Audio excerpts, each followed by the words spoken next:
B2 Self Management Notes. Successful students have goals.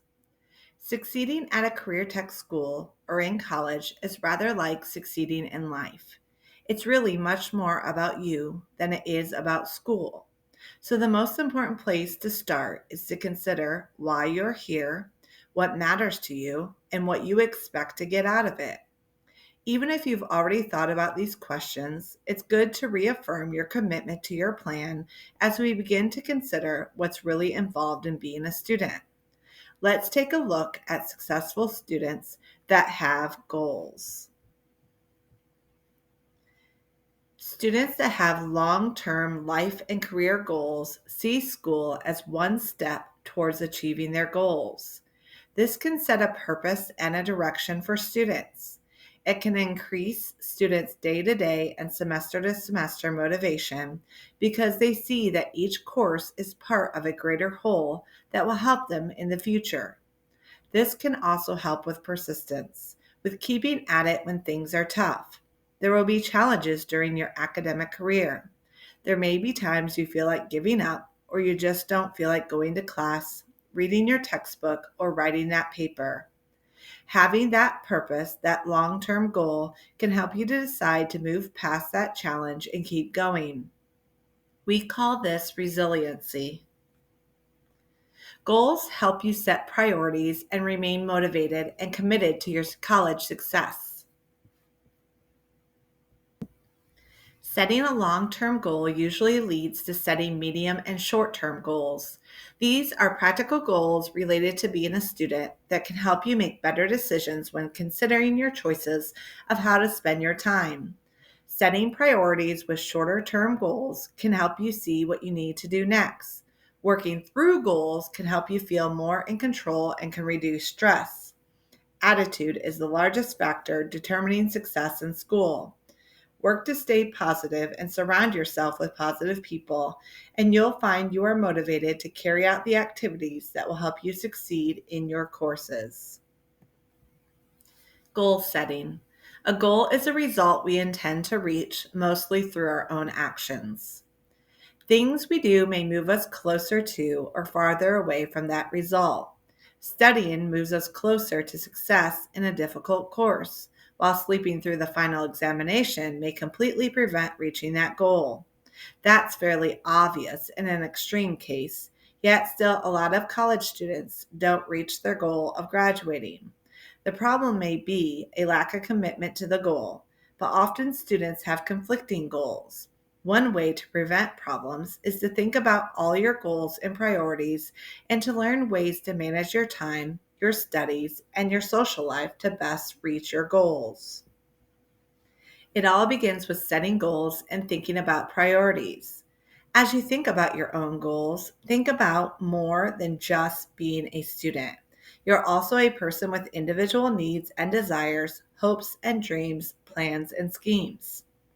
Your long term goals likely include graduation and a career, but may also involve social relationships with others, a romantic relationship, family, hobbies, or other activities, where and how you live, and so on.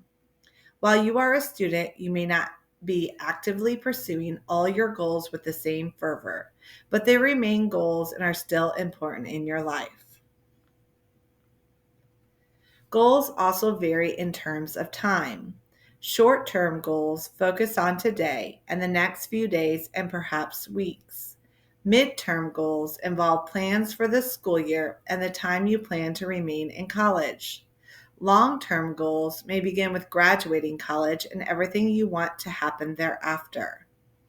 Often, your long term goals guide your midterm goals, and your short term goals become steps for reaching those larger goals. Thinking about your goals in this way helps you realize how even the little things you do every day can keep you moving toward your most important long term goals. Write out your goals. You should literally write them down because the act of finding the best words to describe your goals helps you think more clearly about them. Follow these guidelines. Goals should be realistic. It's good to dream and to challenge yourself, but your goals should relate to your personal strengths and abilities. Goals should be specific. Don't write, I will become a great musician. Instead, write, I will finish my music degree and be employed in a symphony orchestra. Goals should have a time frame. You won't feel very motivated if your goal is vaguely to finish college someday. If you're realistic and specific in your goals, you should be able to project a time frame for reaching the goal. You should really want to reach the goal. We're willing to work hard to reach goals we really care about, but we're likely to give up when we encounter obstacles if we don't feel strongly about a goal. If you're doing something only because your parents or someone else wants you to, then it's not your own personal goal, and you may have some more thinking to do about your life. Attitude. Everything people do and how they do it starts with attitude. One student gets up with the alarm clock and cheerfully prepares for the day, planning to study for a couple of hours between classes, go jogging later, and see a friend at dinner. Another student oversleeps after partying too late last night, decides to skip his first class, somehow gets through later classes fueled by fast food and energy drinks while dreading tomorrow's exam, and immediately accepts a friend's suggestion to go out tonight instead of studying. Both students could have identical situations, classes, finances, and academic preparation. There could be just one significant difference, but it's the one that matters. Here are some characteristics associated with a positive attitude: enthusiasm for and enjoyment of daily activities, acceptance of responsibility for one's actions, and feeling good about success, generally upbeat mood and positive emotions, cheerfulness with others, and satisfaction with oneself, motivation to get the job done, flexibility to make changes when needed, ability to make productive, effective use of time. And here are some characteristics associated with a negative attitude: frequent complaining, blaming others for anything that goes wrong, often experiencing negative emotions, anger, frustration, resentment, lack of motivation for work or studies, hesitant to change or seek improvement, unproductive use of time, procrastination. Stay focused and motivated. Okay, you've got a positive attitude, but you've got a lot of reading for classes to do tonight, a test tomorrow, and a paper due the next day. Maybe you're a little bored with one of your reading assignments. Maybe you'd rather play a computer game. Uh-oh, now what? Attitude can change at almost any moment. One minute you're enthusiastically starting a class project, and then maybe a friend drops by and suddenly all you want to do is close the book and relax a while, hanging out with friends. One of the characteristics of successful people is accepting that life is full of interruptions and change, and planning for it. Staying focused does not mean you become a boring person who does nothing but go to class and study all the time. You need to make a plan. Plan ahead. Planning ahead is the single best way to stay focused and motivated to reach your goals. Don't wait until the night before an exam. If you know you have a major exam in 5 days, start by reviewing the material and deciding how many hours of study you need. Then schedule those hours spread out over the next few days. At times when you are most alert and least likely to be distracted, allow time for other activities too, to reward yourself for successful studying. Then when the exam comes, you're relaxed. You know the material, you're in a good mood and confident, and you do well. Planning is mostly a matter of managing your time well. There is more about this topic in the Successful Students Get It Together chapter. Here are some other tips for staying focused and motivated.